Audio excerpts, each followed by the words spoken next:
and opposite to each other.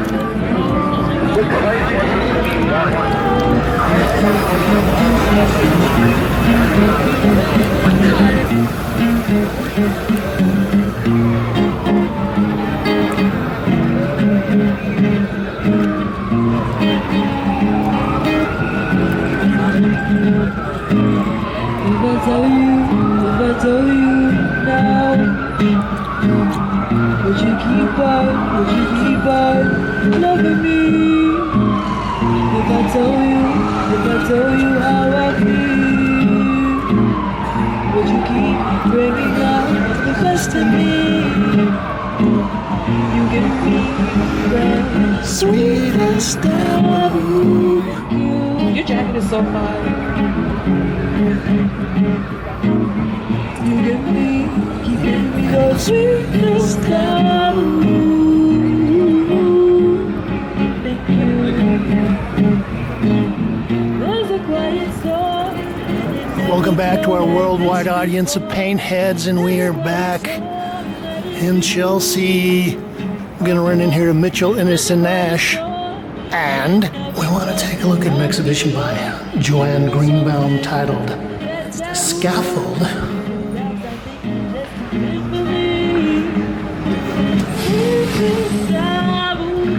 Hello.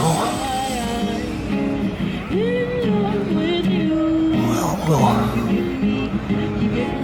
make our stroll through the installation.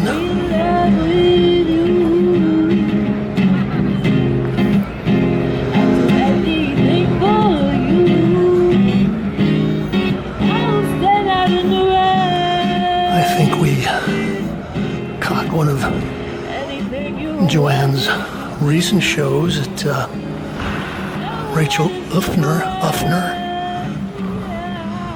down on the Lower East Side. And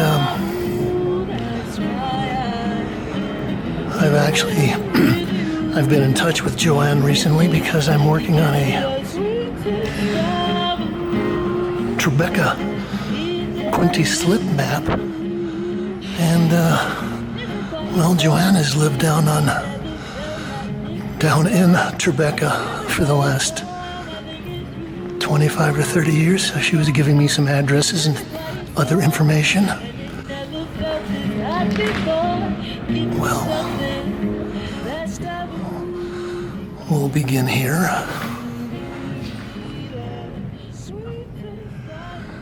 This is Untitled, 2024. Flash of oil, acrylic, and marker on canvas. This is 75 by 65 inches.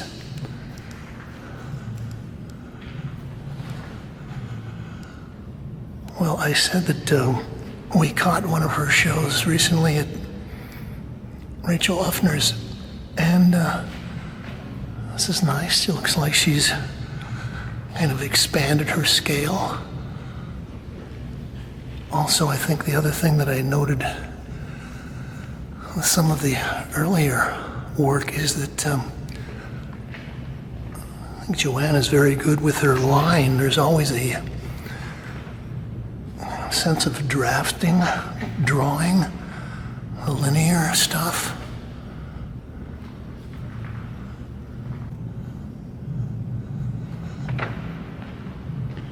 This is Untitled 2024. This is 78 by 75. Well, going back to talking about the drafting, and I think the interesting thing about a lot of Joanne's work is that I guess since the Renaissance, there was always a distinction made between the color and the drawing. I think it was colorio and the designio, something like that in Latin. But yeah, in Joanne's case, the line is color. And so she does a nice job of kind of playing off the linear aspects versus the coloristic aspects. Also, she always likes to keep a nice crisp white background on some of these. which makes the aspects of the color even more intense.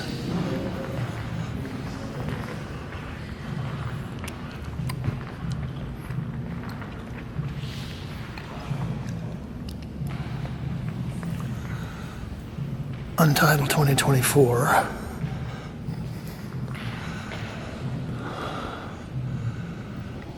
This is fun. So I was talking about the line versus the color. So this is great. We've got just the red line, and this is one of the things I love about people that are painters is that the way this red line changes from the pink background, and then when you go over the turquoise background, it changes to a maroon.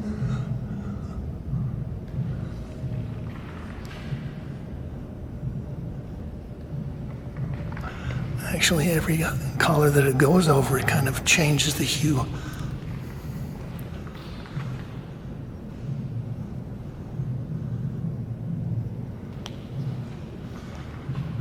And I think Joanne uses some kind of, say, paint markers.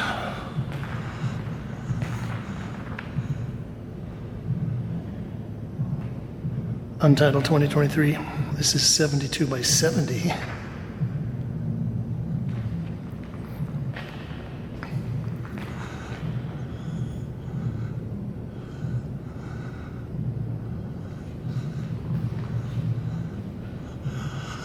Also, I think, well, it's always impressive to watch an artist move from some of the smaller galleries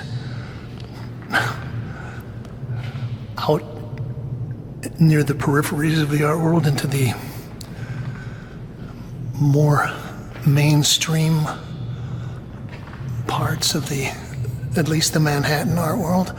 That's not to say that there's not a lot of very interesting and significant stuff going on in some of these other neighborhoods, like the Two Bridges and the Lower East Side, the Bowery. But I guess from a purely marketing aspect, it's still hard to compete with the blue chip galleries of Chelsea. Untitled. Okay, so this is 70 by 60. So we're talking about a 6 by 5 foot painting. In the last couple of these, she's actually got some black lines in here. At least they appear to be black. Oh, that's nice. And then she's painted over the top of some of them. So I was talking about the drawing versus the painting. I think one of the things is that, especially with the ink markers, is that, okay, so although we've got major sized paintings here, this is Untitled 2024, acrylic flash and marker on canvas diptych. This is 90 by 160 inches.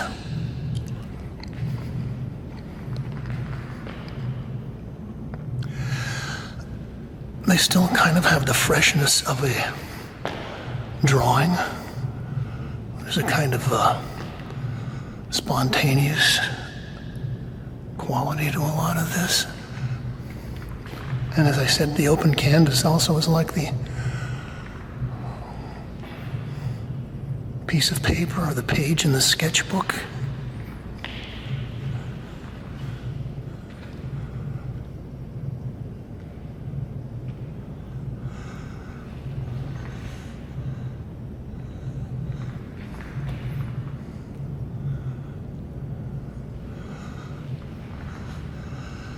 So I was going to say, I think Joanne's got a very high-keyed color sense.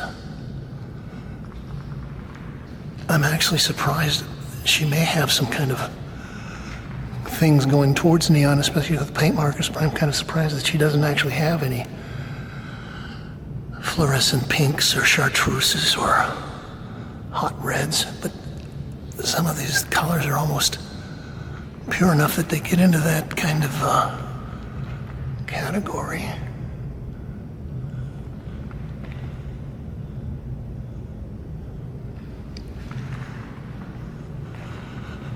Okay, so this is fun. We've got one that's got kind of counters everything else I've been saying. This has got mostly a black background.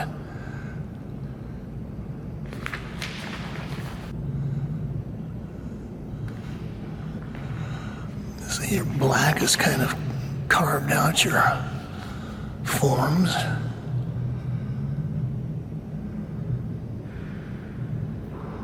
$70 by $60.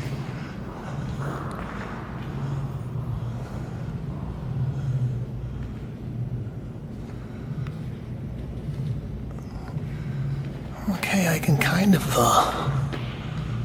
pick out her little strokes, squibs of oil paint in there. I think one of the things that was attractive for a lot of people about the flash is that it's very, very flat.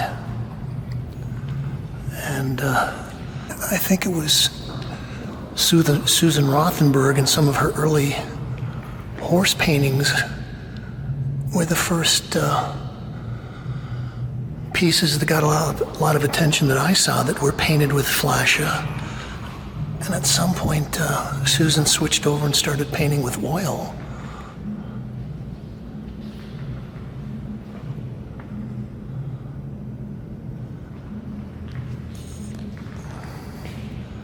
Okay, that's fun.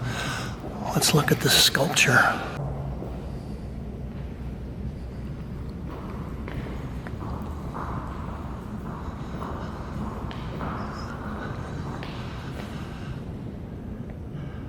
Okay, again, more untitled. Metallic low-fire glaze on terracotta. And I'm liking the lead gray shine of this. Thinking also, it seems like a lot of the artists that were working with Rachel Uffner were doing ceramics. Okay, so this is untitled, 13.5 by 12.5 by 5 3/4.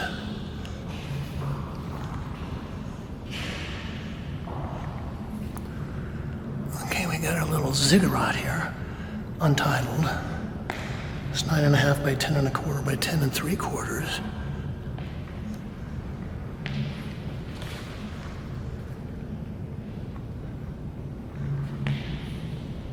Also, a lot of these have a kind of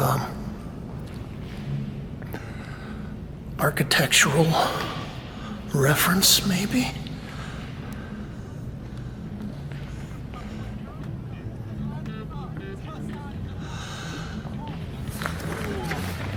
James Kalm reporting on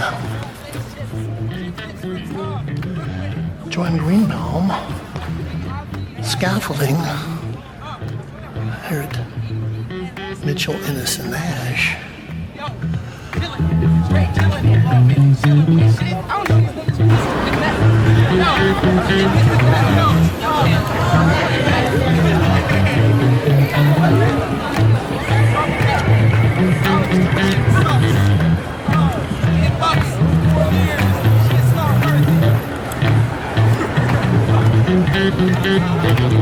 Well, it's getting late on a Friday afternoon, but we're going to try to pop into Gagosian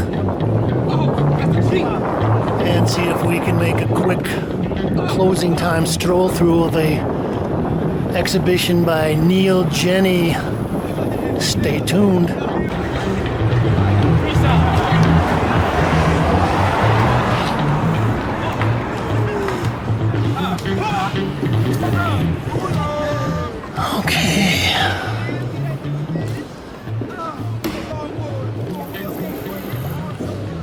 Well, the title of the show is Idealism is Unavoidable.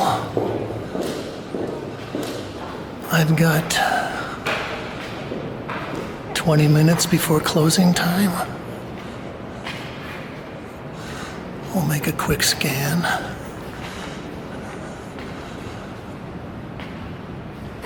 Oh gosh, we got a lot of work here.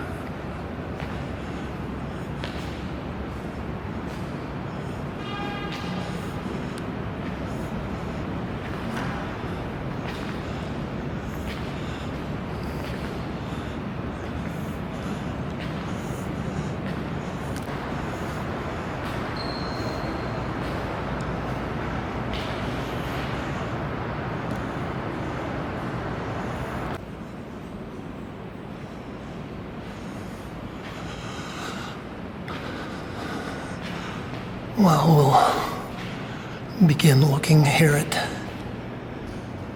North American Acidified, 1982 to 2013.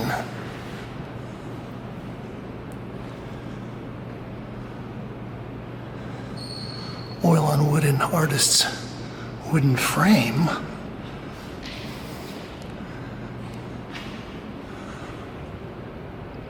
Well, I have recorded at least 2 or 3 Neil Jenney exhibitions, and I've met him and done a little chatting with him. It's titled North America Divided, 1992-94, Oil on Wood in Artist's Frame. This is 54 by 58.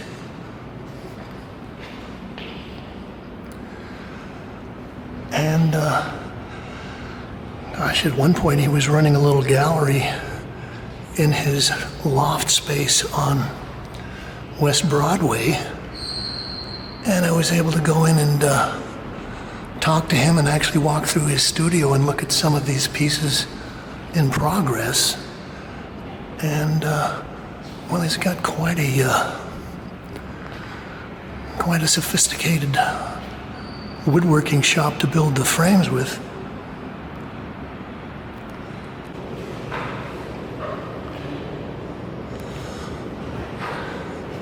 This is titled Venus from North America.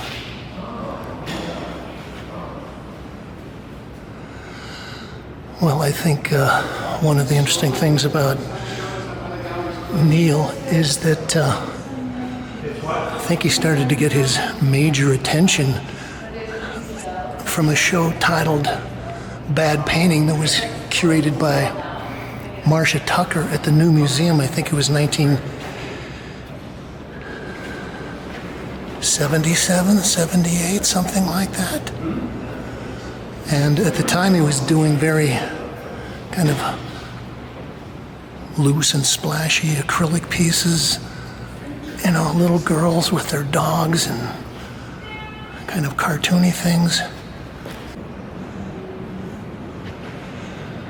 And there were some other people that were in the Bad Painting show. Judith Lanier,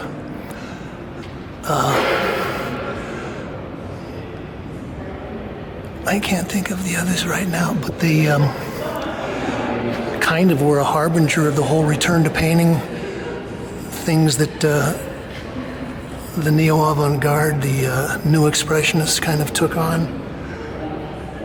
It's titled North America Divided 2002 to 2004. It's 26 by 28.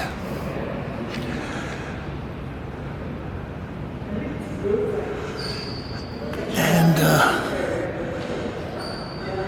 well, I remember talking to Neil about that, and he said, yeah, I was part of the bad painting movement, and then at some point I decided I wanted to be a good painter. So I would say that this is probably an example of the good painting. I imagine this one is titled Atmosphere.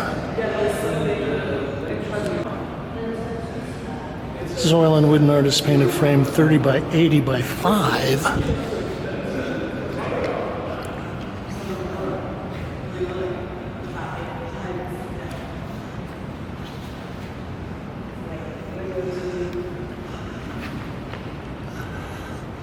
Well, one of the things I like about Neil is that he's a pragmatic empiricist, or maybe he's an empirical pragmatist. In a certain way, he kind of plays on people's expectations. On the other hand, I also think that he's got a serious respect for certain traditions of American painting, like the regionalists. It's like another kind of a diptych. American Aquata 2006-2007, 31 by 46.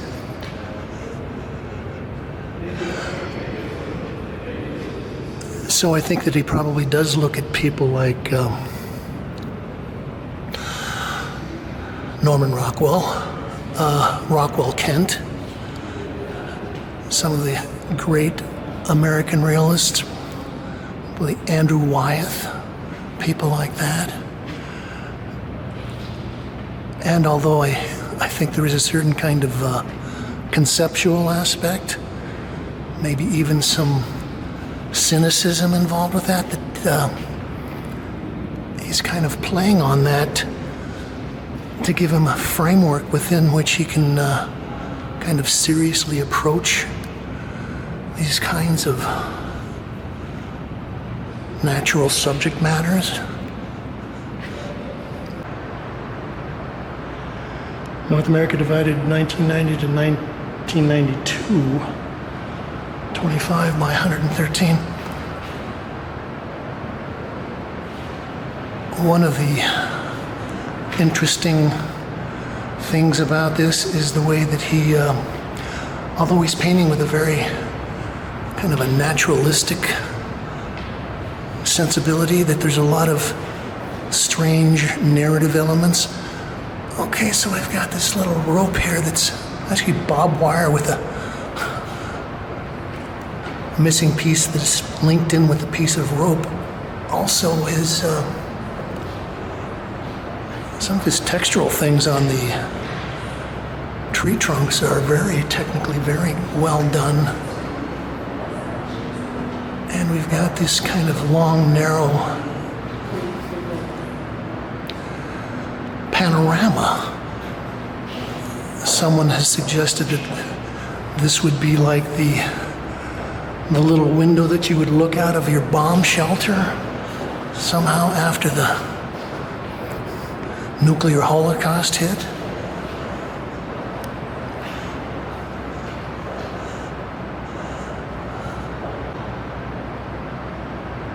North America divided 2012 to 2023, 44 by 30.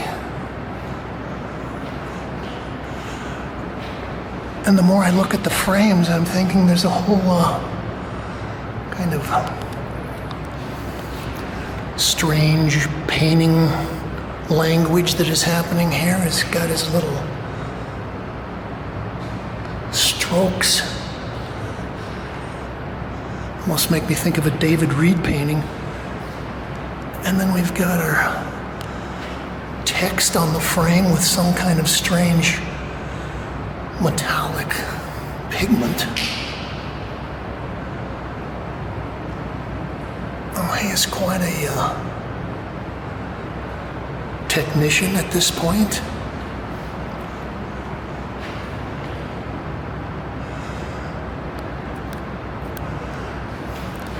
I think one of the things I was impressed with when I went by and talked to him at his studio was that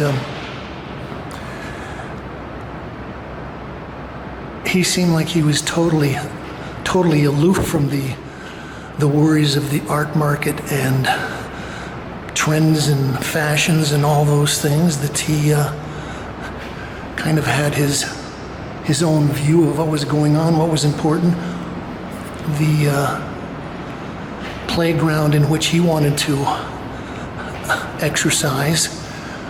I think the other thing that was interesting for me was that he spent a lot of time curating other artists and friends and people he thought were important into the shows that he was doing at his little kind of personal gallery.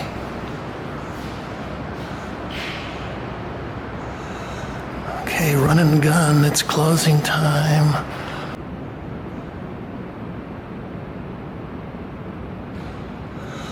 North America Depicted, 2009, 2010. Okay, I think this is really a great example of his painterly skills.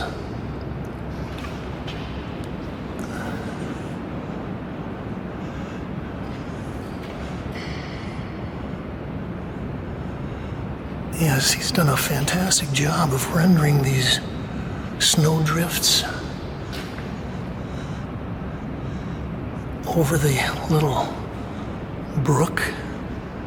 And, well, he simplified it down. There's no text here.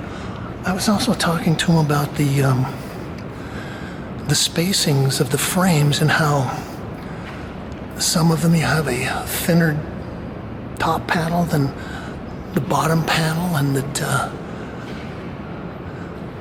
there was something about the proportions of the frames that was very important about how you would read the image. North American Vegeta, 2006 to 07, oil on wood 25 by 113.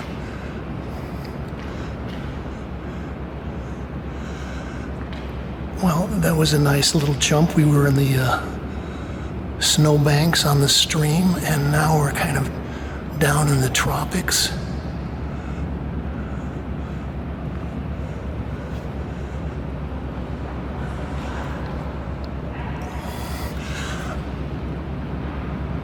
She spends a lot of time thinking about the typefaces and the spacing and the proportion on all of these pieces of text.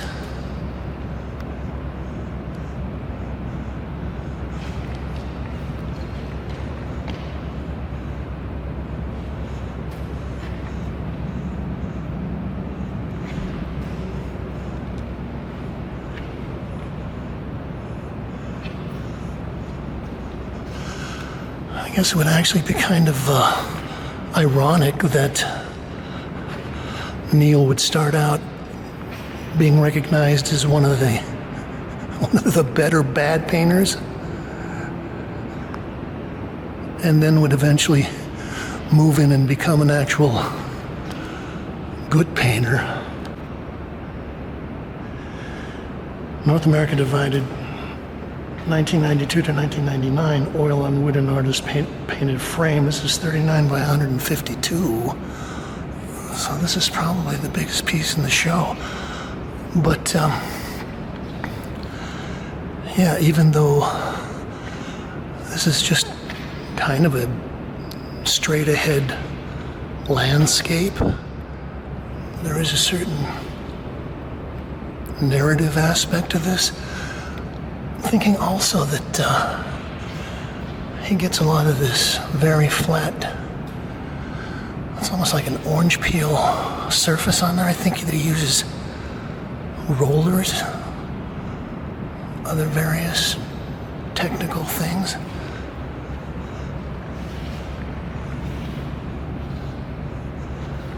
Okay, so we've got, again, some kind of a fence there. We've got our tree stump. The sunset is going down, and these I forget the name of the types of clouds. Those are the horsetail clouds that are floating in the sky. Got a little insulator there, bent nails, a little drip of something in a pine sprig.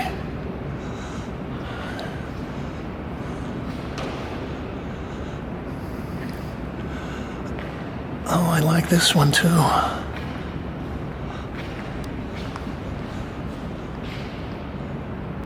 Okay, we got 2 minutes, so I'm just going to guess that this one is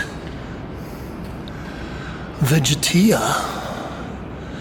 And I would estimate that that's something like 28 by 110. And again, like the painting of the stream with the snow drifts on it, this has got a white background, so we're looking at something in the snow, which gives him a great chance to play with the shadows, which become another kind of abstract element in this. And there is some kind of a quality where you see these and they seem like that you already know the images. There's a certain nostalgia that these images evoke. Okay, and we've got the tree with the last leaves hanging on. And we're gonna finish up with this. Oh boy. Europa 2014. Oil on wood and painted wood frame.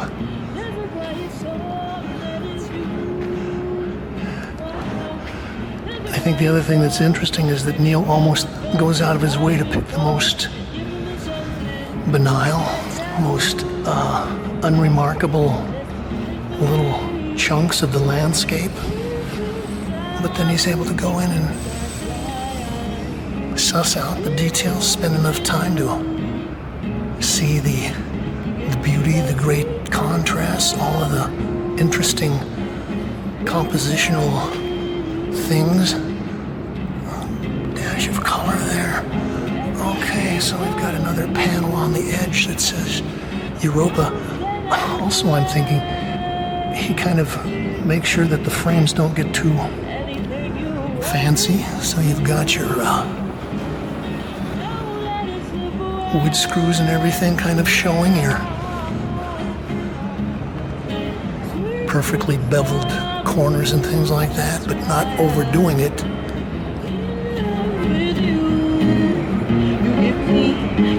Europa. Okay, so it's 6 o'clock. We're gonna wrap up. This has been James Kalm reporting on Neil Jenney, Idealism is Unavoidable. Here at Gagosian, you can like this. Link it up to all your social media sites. You can talk about it. You can mention this to Neil the next time you see him. And you can leave your thoughts, ideas, comments, criticisms, and reviews below. And you can subscribe. And you can leave your suggestions. We just ask that you say, thank you, Kate.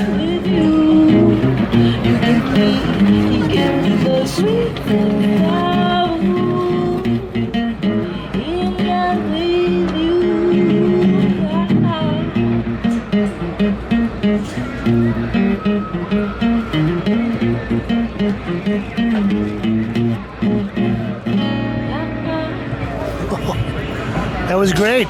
Great, thank you.